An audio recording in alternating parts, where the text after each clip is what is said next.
del Ateneo de Lengua y Cultura Guaraní.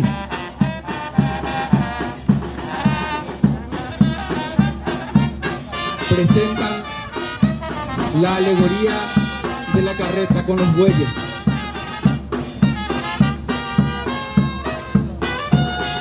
Ícono de las campiñas de arroyos y esteros. El Instituto de Educación Superior Ateneo de Lengua y Cultura Guaraní, Regional Arroyos y Esteros, fue fundado el 25 de noviembre del año 1989 en una de las aulas del Colegio Nacional Padre Fidel Maíz.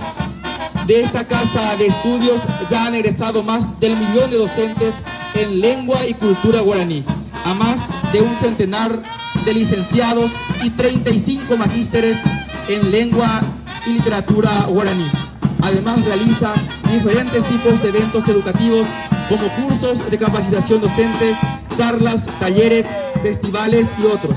Actualmente cuenta con 76 alumnos y un equipo de docentes capacitados. El plantel de docentes integran licenciada Elisa Concepción Ruiz de Vázquez, magíster Aníbal de la Cruz Guillén Vargas, magíster Nadia Carolina Aranda, magíster Liz Marisa Benítez Roda, magíster Luisa Concepción Fernández Osuna, magíster Adrián Ovelar, y la directora de la institución es la profesora doctora Sabina Antonia Ovelar Cabrera.